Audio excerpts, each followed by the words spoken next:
ऋषि मुनियों की पावन धरती, देश धर्म का नाता है। कहते सारे लोग यही हैं, गो हमारी माता है। जाग उठो ओ भारतवासी, जाग उठो ओ भारतवासी, गौ पर छुरियां चलती हैं। बंद करो गो माँ की हत्या, सारी जनता कहती है। बंद करो गो माँ की हत्या, सारी जनता कहती है।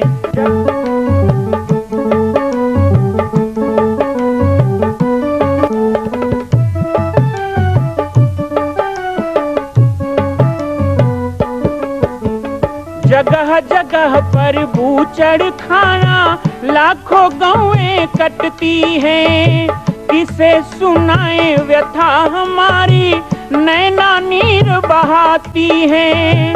रक्षा करना गौ माता की, रक्षा करना गौ माता की, गीता ज्ञान सिखाती है। बंद करो गो माँ की हत्या, सारी जनता कहती है। बंद करो गो माँ की हत्या, सारी जनता कहती है। ये सत्य है, इसलिए गौव्रती बने। मैं माताओं से भी कल निवेदन कर रहा था। कल हमने 2 घंटे की चर्चा की थी मन के ऊपर। गीता के सूत्र को लेकर हमने मन के निग्रह या मन के संवरण के लिए या मन के वास्तविक स्वरूप के लिए बात की। बहुत गहन चर्चा थी और अंततोगत तो हमने उपसंहार में कहा कि हमारी मानस ये कहती है कि अपने मन को, अपने मानस को निर्मल करना तो प्रथम श्री के रूप में आहार को जरूर लेना। अन्न से मन बनता है। यदि अन्न हमारा पवित्र नहीं है, हमारा भोजन पवित्र नहीं है, यदि भोजन प्रभु को अर्पित ना किया गया हो, परमात्मा को अर्पित करने योग्य ना बनाया गया हो, यदि ऐसा तामसी भोजन करोगे तो तामस तन कछु साधन नाही, प्रीति न पद सरोज मन माही। वह भोजन दूषित भोजन, पाप से ग्रहण किया हुआ भोजन या अत्यधिक तामस गुणों से संपन्न भोजन या फिर सीधे सीधे कहे मांसाहार, तो वो आपको कभी मन को पवित्र नहीं रहने देगा। वो हिंसात्मक वृत्ति ही पैदा करेगा। अन्न की पवित्रता के लिए यह आवश्यक है कि अन्न में पंचगव्य मिला हो। हमारे छत्तीसगढ़ की पावन परंपरा है भाई साहब, या तो भोजन में दूध रहेगा, दूध नहीं है तो दही रहेगा, दही नहीं है तो मही रहेगा, और दूध दही मही कुछ नहीं है तो कम से कम गोबर के छेना में पकाया गया होगा। अच्छा चलो गोबर गैस में पकाया गया होगा, चलेगा आज के जमाने के हिसाब से। लेकिन पंचगव्य का स्थान भोजन में है, और जिस भोजन में पंचगव्य का एक भी अंश नहीं है तो उस भोजन को पुष्टिकारक, तन के लिए तो छोड़ो, मन के लिए तो हो ही नहीं सकता। क्या अपने बच्चों को आप दूध दही मठा कुछ देते हैं? सोचिए, गोमाता को बचाना चाहते हैं तो गोमाता के उत्पन्न पंचगव्य का सेवन करें, जिस पंचगव्य के बिना कोई पूजन नहीं होता। गौरी गणेश की भी पूजा, अब तो थोड़ा मॉडर्न जमाना आ गया, गोबर को छूने में आजकल घृणा होती है, तो कभी सुपारी से गौरी गणेश बना देते हैं कभी। लेकिन गांव की तो सहज परंपरा है, गोबर के 2 लड्डू बनाओ, हल्दी पोनी डुबाओ, ऐसे ऐसे लगा दो, दुबी चावल चढ़ा दो, हो गए जय गौरी गणेश। अब कोई पंडित जी आए और कहे जजमान गोबर ले आओ, गौरी गणेश बनाना है, अब तुम कहीं भैंसा का गोबर उठा के ले गए तो वो गौरी गणेश नहीं, वो गोबर गणेश बनेंगे। उसी को कहते हैं गोबर गणेश। गौरी गणेश गौ माता के गोबर से बनते हैं। गोमूत्र से पंचगव्य का राशन करके प्रायश्चित कर्म होता है, तब यजमान कर्म के लिए, यज्ञ कर्म के लिए उद्यत होता है। गाय के घी के बिना तो यज्ञ आहुति हो ही नहीं सकती, गाय के दही के बिना पंचामृत बन ही नहीं सकता, और गौ माता के पूंछ पकड़े बिना, ये भी तो हमारे यहाँ कथा है ना, बैतरनी पार। वैसे तो लोग बहुत सारे उपक्रम करते हैं, मैं तो इसके लिए मना करता हूं कि कई लोग तो इसलिए गौदान कर देते हैं, अधिकारी ना हो तो भी कर देते हैं, मरेंगे तो किसका पूंछ पकड़ेंगे, तो जो नहीं है लायक उसको भी, नालायक को भी गौ माता दान कर देते हैं, और वो नालायक ले जाके बाजार में कोचिया को बेच देता है। तो तुम्हें गौ माता का पूछ तो नहीं मिलेगा, आगे जाओगे ना बैतरनी किनारे तो एक लात मारेगी गौ माता, जा तू तो और डूब। ऐसे लोगों को गौदान कभी मत करना जो गाय की सेवा नहीं, गाय का धंधा करते हैं। यथार्थ कह रहा हूं, इसी छत्तीसगढ़ का बालक वो छत्तीसगढ़ के गांव गांव से भिज्ञ हूं, अपनी आंखों से देखा है। यजमानों से मिली गाय को भी दलाल और कोचिया को बेचते हुए मैंने ब्राह्मणों को देखा है, और उनके हाथ से मैंने गौ माता छुड़ाई है। इसलिए सावधान कर रहा हूं, केवल साधु या ब्राह्मण देख के नहीं, गौ सेवक देख के गौदान करना, नहीं तो गौ माता का श्राप लगेगा। अधिकारी को गौदान करना। बैतरनी में गौ माता की पूछ मिले, कहे के आज गौ माता, हम तो तीर्थों में जाके देखते धूप में ऐसे गाय को बांध दिए रहते हैं, अब पूजा करवा रहे, और 2 घंटे बाद पता चला वो गाय नहीं है, वो तो घूम रहा था ना सांड, उसी को बांध दिए, बैल को ही बांधा, और उसी की पूजा करा के गौदान। एक गाय का 50 बार 100 बार दान करा रहे हैं। ऐसे अंधविश्वास में भी आप बोलो, ये मैं नहीं चाहता। गौ सेवा यदि करनी है तो सबसे पहली बात, आप गौव्रती बने, अपने बच्चों को गौव्रती बनाएं। मैंने कई माताओं से कहा कि अपने बच्चों को गोमाता का दूध पिलाओ, तो कई माताएं कहती हैं कि बहुत महंगा है ना? कितना महंगा हो गया? 600 रुपए किलो हो गया, तो महंगा हो गया। गाय का घी यदि मिलता भी है, शुद्ध मिलता है, और 600 रुपए किलो हो गया तो महंगा हो गया। मैं अपने बच्चों को नहीं खिला सकते, दाल में नहीं डाल सकते, रोटी के लिए नहीं ले सकते। ये बताओ कोलगेट कितना रुपए किलो है? चलो आपके घर की बात करें, कोलगेट कितना रुपए किलो है? तो आप सब 700 रुपए की कोलगेट करते हो। 700 रुपए किलो की कोलगेट, वो भी मुंह में डाल के नाली में थूकना है उसको। तो भाई घी से महंगा कोलगेट है, तो रोटी में उसी को नहीं चुपक लेते, दाल में थोड़ा उसी। घी महंगा हो गया तो नहीं खिला सकते बच्चों को। पहले तो हमारी यहाँ परंपरा थी, किसी का विवाह हो जाए और आए तो क्या आशीर्वाद देते थे? अब तो याद भी नहीं होगा आप लोगों को ना, जुबान निकल ही नहीं रही है, थोड़ा बोलो तो। अपने बहुओं को क्या आशीर्वाद देते थे? आवाज धीरे हो गई है। दूधो नहाओ, कहां से बोलोगे? यहाँ चाय में डालने को तो दूध नहीं है। दूधो नहाओ। अब पूतो फलो तो बोलना भी वहां बगल में ही थाना है। हम दो हमारे दो, ज्यादा बिल्कुल नहीं। पूतो फलो वाला काम नहीं। हमारे यहाँ तो पचभैया सदभैया की परंपरा रही है ना।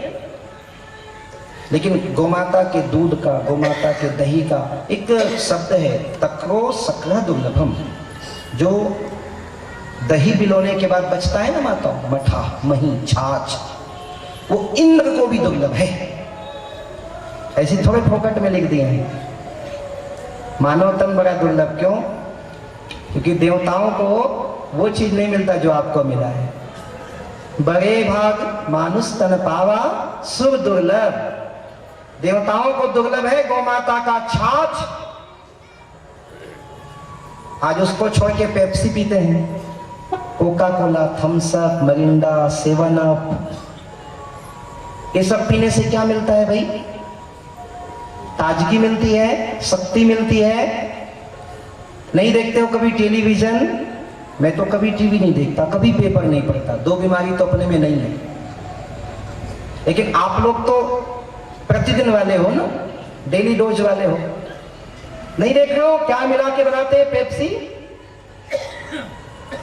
Papin plant. हम लोग गए थे, कुछ कारणवश संत विनय सागर जी यहाँ नहीं आ पाए, जैन मुनि विनय सागर जी महाराज। उनके साथ हमने मंडी द्वीप भोपाल में आंदोलन किया था, वहां का पेप्सी प्लांट हटाया था आज से 15 साल पहले।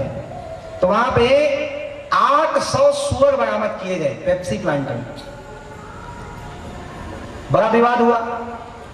ओबेदुल्लागंज में उनको धरा गया, पकड़ा गया सबको।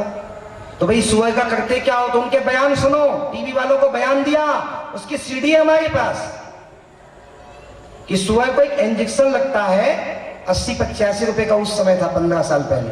जैसे मुर्गी को इंजेक्शन लगाते हैं ना, अंडा निकलेगा, ऐसे सुअर को आजकल गाय को इंजेक्शन लगा के दूध निकालते हैं।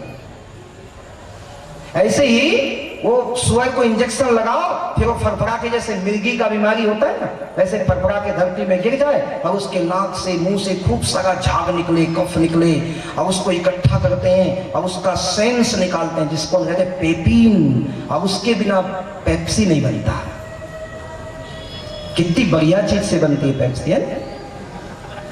कितने लोग पीते हैं? अच्छे अच्छे लोग पीते हैं। कई घर में मैं जाता हूं, मेरे ही सामने बोतल रखते, बाबा जी पेप्सी पियोगे? हमने कहा हम तो केवल माँ का दूध पिए हैं, और इसलिए माँ का दूध पिए हैं, इसलिए पूरे देश का, पूरे विश्व के अंदर भी अपनी गोमाता के लिए बोलते, करते, लड़ते, मरते हैं। क्यों? गाय का, दूसरी का नहीं। एक जगह तो गया था, मैंने कहा गोव्रती बनो, गाय का ही दूध पियो। अब प्रवचन खत्म हो गया तो एक आदमी मेरे पास आ गया हाथ जोड़ के कि बाबा जी आप कहते हो गाय का ही दूध पियो, गाय माता है, तो भैंस भी तो दूध पिलाती है, वो कुछ नहीं है। मैंने कहा है ना, मौसी है। कहे बकरी ने तो गांधी को दूध पिलाया। पहले तो मैंने उसको कहा यदि बकरी ने गांधी को दूध पिलाया तो तू पहले मनमोहन सिंह के पास जा, जो देश का प्रधानमंत्री, उसके पास जा, देश के राष्ट्रपति के पास जा और उसको बता कि बकरी ने गांधी को दूध पिलाया। गांधी कौन हुए हमारे इस देश में? क्या कहते हैं गांधी को? अभी ज्यादा दिन नहीं हुए, 2 अक्टूबर निकले, भूल गए क्या? राष्ट्रपिता महात्मा गांधी। और राष्ट्रपिता को दूध पिलाने वाली, यानी राष्ट्रपिता की आया कौन है? बोलो ना, क्यों डरते हो? बकरी तो है, गाय तो नहीं है। तो ये बताओ, राष्ट्रपिता को दूध पिलाने वाली बकरी, तो उस बकरी को तो इस देश में राष्ट्रीय पशु का दर्जा मिलना चाहिए, उसकी हत्या क्यों होनी चाहिए? बकरी की हत्या बंद कराओ। गांधी की जय बोलने वालों को ये सूत्र देना। तो उसने कहा बकरी ने तो गांधी जी को दूध पिलाया और बहुत लोग दूध पीते हैं, तो बकरी भी तो कुछ होगी। हमने कहा है ना, गाय हमारी माँ है, भैंस हमारी मौसी है और बकरी हमारी आंटी है। उसने कहा महाराज, और मैं कहा हाँ भाई बोल ले। कहा जर्सी। मैंने कहा जो बाहर से आए हमारे गांव में, तो हम गांव वाले देहाती लोग कहते मैडम आई, मैडम आई, ये हमारी मैडम है। जर्सी गाय जितने लोग पाले होंगे तो मैडम पाले हो, माँ नहीं घर में, मैडम। अब ये बताओ, अपने बच्चे को माँ का दूध पीना चाहिए कि मौसी का पीना चाहिए कि आंटी का पीना चाहिए कि मैडम का पीना चाहिए? बोलो। माँ का दूध ना, आजकल तो वो आंगनबाड़ी कार्यकर्ता लोग भी यही कहते हैं कि माँ का दूध। अब पहले कहते थे बोतल का दूध पिलाओ, अब आजकल बदल गया नारा, फिर से लौट रहे, कहते नहीं माँ का दूध सबसे अच्छा, बोतल का मत पिलाओ, माँ का दूध।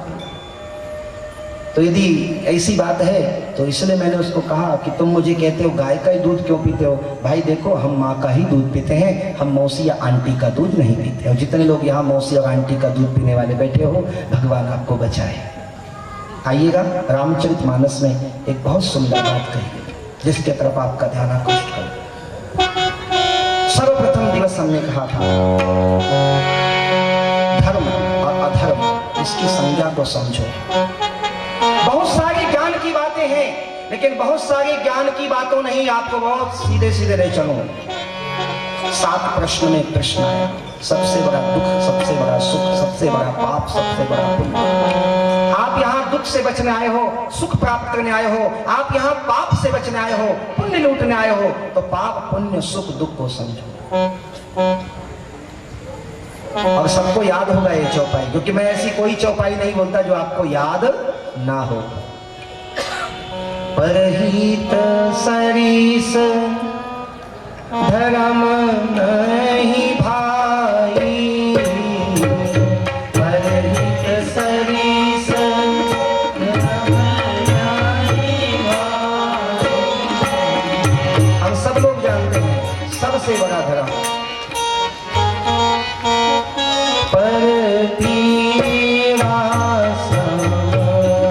नहीं अधमाई, पर पीरा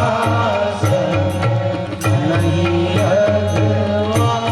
हम किसी के अहित में हम काम करें और हम कहें हम धर्मात्मा हैं, किसी के भी अहित में करें। और हम कहें धर्मात्मा है। गाय का तो हम हित नहीं कर सकते, लेकिन गाय की सेवा, रक्षा, संरक्षण, संवर्धन तक उसका दूध पीकर हम अपना हित जरूर कर सकते हैं। और नहीं करें तो हम अपना हित नहीं कर रहे हैं। अपना हित भी ना करो, अपना अहित करो, तो वह भी धर्म नहीं। इसलिए जो गाय से प्रीत करें, गोव्रती बने। हम गाय का दूध पिएंगे, गाय की दही खाएंगे, गाय के घी से उपयोग करेंगे। कोई भी पूजा हो तो गाय के घी से हवन करेंगे। गणेश टोएगा गांव में बैठाएं तो पहले घी का संचय करेंगे। और शादियां हो, साखोचार पड़े जाए, जीवन का फैसला हो रहा है, नए जीवन की शुरुआत, हवन करना है। सत्यनारायण की कथा हो, यजमान को पहले बोला जाए कि यजमान पहले गाय का घी इकट्ठा कर तब मुझे बुलाने आना। डालडा का घी ले जाके आटा प्रसाद बनाते हैं गांव में आजकल। भूल जाओ, सुअर की चर्बी मिलाई जाती है डालडा में। एक तरफ सत्यनारायण की कथा करते हो, दूसरी तरफ सुअर की चर्बी बांटते हो गांव भर को। ये कौन सा धर्म है? आहार को शुद्ध नहीं करोगे, इस पे ध्यान नहीं दोगे, सब मामला बिगड़ जाएगा। इसलिए तो कहा गया माताएं क्या है? लक्ष्मी। घर की लक्ष्मी माता हो। क्यों आप लक्ष्मी हो? क्योंकि विष्णु पालन करता होता है। पूरे परिवार का पालन आप करती हैं, भोजन बना के आप देती हैं। जैसा भोजन आप परोसती हैं, जैसा भोजन कराती हैं, जिस भाव से बनाती हैं, लग झगड़ के बनाती हैं, हंसी खुशी से बनाती हैं, वैसे वैसे प्रभाव भोजन में जाता है, वैसे वैसे प्रभाव। तामसी व्यक्ति का स्वभाव अपने आप तामसी हो जाता है। कई लोग मेरे पास आते हैं, हमारा चेहरा ठीक नहीं, हमारा स्वरूप ठीक नहीं। स्वरूप ठीक करने के लिए कोई अंतर मंत्र की जरूरत नहीं है, ना कोई कृत्रिम साधन या कोई साबुन शैम्पू की जरूरत नहीं है। कोई बदसूरत आदमी हो ना, उस पर प्रयोग किया जाए। हमारे रामायण साक्षात रखा है, मैं रामायण पे हाथ रख के बता रहा हूं। बाबा तुलसी ने तो इस मानस के पाठ के द्वारा, राम कथा के द्वारा सुना है आपने कैसे वर को वधु, वधु को वर बनाया। कथा है मानस की, महात्म पढ़ो। आप सब रामायणी लोग हैं, विशेष चर्चा पे नहीं जाओ। चेहरा विकृत हो, स्वभाव विकृत हो, हिंसक वृत्ति का हो, मंद बुद्धि का हो, सात्विक भोजन दो और पंचगव्य दो, अपने आप बुद्धि में सुधार होगा, चेहरा ठीक हो जाएगा, गंदा आदमी भी अच्छा दिखने लग जाएगा। ऐसे तो कितने साधन कर लो, आज कितना कितना करते हैं रूप बनाने के लिए, स्वरूप बनाने। आंतरिक सुधारो, अंतर्मन सुधरेगा ना। जो हत्या करने वाला, हिंसा करने वाला, उसका चेहरा भी विकृत हो जाता है। आपने देखा कि जो भजन करते हैं, माला जपते हैं, वो साधु संत दूसरे दिखेंगे।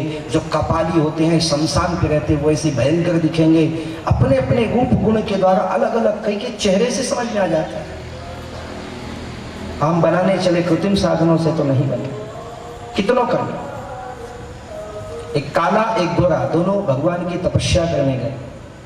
वो कहते हैं भगवान प्रकट हुए, काले को कहा बोल क्या चाहिए? बोले मुझे गोरा बना दो। लोग हंसते हैं, काला हो काला हो। भगवान ने कहा तथास्तु। वो अंग्रेज जैसा गोरा हो गया। भगवान गोरे के पास गए, तू तो ऑलरेडी गोरा है, तुझे क्या चाहिए बोल। बोले इसको फिर काला बनाओ, नहीं तो मेरी कौन इज्जत करेगा। भगवान ने कहा तथास्तु। ये संसार की स्थिति है। आप यदि ऐसा सोचते हो, नहीं हो सकता। दुखालयम शाश्वतः, ये यहाँ दुखों का अंत नहीं। बहुत पीड़ा होगी, बहुत दुख होगा, वेदना होगी, पर इससे बचना हो तो अपने आहार को सुधारो। कल हमने कहा था परमात्मा को अर्पण करने योग्य चीज बने, और वो वस्तु परमात्मा को अर्पण करके ग्रहण करो। घर में कुछ लोग निर्गुण मत को मानते हैं, लेकिन निर्गुण मत को मानने के पश्चात भी हमारी बहुत अच्छे संत हुए निमिया बाबा, वृंदावन में, नीम गांव से। तो एक बहुत कंजूस सेठ था, सच्ची घटना है, कंजूस सेठ हो गया। बाबा जी हमको भगवान को प्राप्त करना है, कैसे करें? बाबा सगुण उपासक थे, भगवान की सगुण पूजा करते थे, और जिस रूप में भगवान को भजते थे उसी रूप में लोगों को उपदेश करते थे। लेकिन सेठ जी ने कहा बाबा मैं बहुत कंजूस हूँ, पहले बता देता हूँ। बाबा जी ने कहा तुम पहले आदमी मिले हो जो अपने मुंह से कह रहा है मैं कंजूस हूँ। कहा ठीक है बोलो। बोले भगवान को पाना है, बाबा जी चले उसको पूजा पाठ बताने, बोले सुंदर सा मंदिर बनाओ, भगवान की अष्टांग पूजा करो, भगवान कैसे करो। अरे बाबा जी तुम कहाँ लग गए हो मंदिर, आपको पता है ईटा का कीमत कितना है? बाबा जी ने कहा भाई मैं भगवान की पूजा बता रहा हूँ, तू ईटा में कहाँ अटक गया? बोले नहीं मंदिर की बात छोड़ो, हमको तो बताओ जो भगवान शॉर्टकट वाला बताओ। बाबा जी ने कहा ठीक है, तो एक काम करो, तुम अपने घर में ठाकुर की मूर्ति, बोले मूर्ति पीतल तांबा की मत बोलना बाबा जी, कितना पता है कितना रुपए किलो हो गया पीतल? बोले हद हो गई, तो बोलने के पहले ही ब्रेक लगा देता है। अच्छा बाबा ठीक है, तू एक काम कर फोटो लगा ले। बोले बाबा जी अभी पेपर मिल का समाचार पढ़ा, कितना महंगा पेपर बिक रहा है। वस्तु बुद्धि में भी कंजूस भाव। बाबा जी ने कहा समझ लिया तेरा बीमारी क्या है, एक काम कर सेठ, तू घर में जा और सुबह सुबह स्नान के पश्चात एकांत जगह पर पवित्र आसन पे बैठकर और अपने आंखों को बंद कर हृदय में ठाकुर की मूर्ति का स्मरण कर। धीरे धीरे जब ठाकुर तेरे हृदय में आने लग जाएंगे तो उनकी पूजा कर। मानसिक पूजा की दीक्षा दी नहीं है बाबा ने, मानसिक पूजा कि तू अपने मन पे ये धारण कर कि मैं परमात्मा को सिंहासन पे बैठा रहा हूं, ऐसे श्याम सुंदर बैठे हैं, फिर उनको स्नान कराना और मन में ही तो करना है, सामान तो लगना नहीं है, तो बढ़िया बढ़िया चीजों से नहलाना, दूध से नहलाना, दही से नहलाना, चंदन से नहलाना, हल्दी उपटन लगाना, इत्र लगाना और बढ़िया बढ़िया चंदन लगाना, फिर फूल चढ़ाना, कपड़े पहनाना और सारी विधि बताई। लेकिन मानसिक मंत्र के साथ मानसिक दीक्षा देकर उस सेठ को भेज दिया और सेठ जी की पूजा शुरू हुई। धीरे धीरे मन लगने लगा, कई वर्ष बीत गए, बड़ा परम भक्त बना और 12 साल बीतने को आए। परमात्मा को लगा अब समय आ गया कि इसको दर्शन दें। निमिया बाबा का वो शिष्य 12 साल बीतने को आए, एक दिन आसन पे बैठा, आंख समाधि लगा के बैठा, परमात्मा को सिंहासन से उतार के पात्र पे रखा, गोद पे पात्र रखा, अच्छे से नहलाया और अच्छे से नहला के खूब अंगोछा बैठाया, सोने चांदी जड़े हुए कपड़े, हीरे मोती से दमकते हुए मुकुट, माला, तिलक, चंदन, गोरोचन लगाया, सीने पे तुलसी का पत्र लटका दिया। ठाकुर को अच्छे अच्छे मेवा पकवान भोग लगाने का मन में आया तो अच्छे दीप धूप के बाद सुंदर सोने की कटोरियों, मन में तो सोचना है ना कौन सा ऊपर से खर्चा हो। देखो आप लोग ऐसे शुरू मत कर देना ना। सोने की कटोरियों में, मणि माणिक की जड़ी कटोरियों में, और कहीं खीर, कहीं कुछ, कहीं फल और काजू किशमिश बादाम चुआरे, अच्छी अच्छी चीजें कल्पना जगत से ला ला कर ठाकुर के सामने आरोप दिया कि प्रभु भोग लगाओ। और सब कुछ खिलाने के बाद वो प्रतिदिन ठाकुर को मिश्री, माखन मिश्री जरूर खिलाता था मन से। तो एक कटोरी में मिश्री निकाली और मिश्री निकाल के बैठ गया, माखन निकाल के बैठ गया और उस माखन पे मिश्री डाली और मिश्री डालते डालते सेठ को ऐसा लगा कि मिश्री थोड़ी ज्यादा डल गई, 2 दिन के लायक डल गई, तो मक्खन के अंदर हाथ डाल के मिश्री को निकालने लगा। अब देखो कंजूस बुद्धि 12 साल के बाद।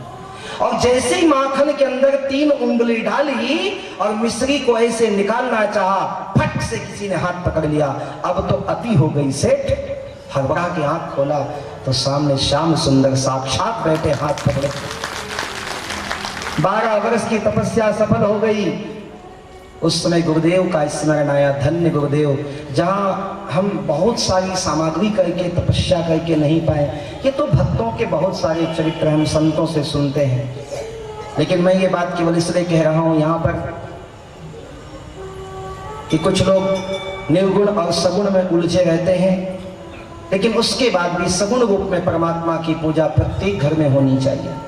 प्रत्येक घर में ठाकुर के श्री विग्रह की पूजा होनी चाहिए, आरती होना चाहिए, नाम का जाप कीर्तन होना चाहिए। कुछ ऐसा स्थान बनाओ भजन का, कुछ ऐसा स्थान बनाओ भोजन का, जो दोनों पवित्र स्थान हो और दोनों जगह सामूहिक हो। जहाँ भजन और भोजन सामूहिक हो जाए ना, उस परिवार में कलह का अंत होने लगता है।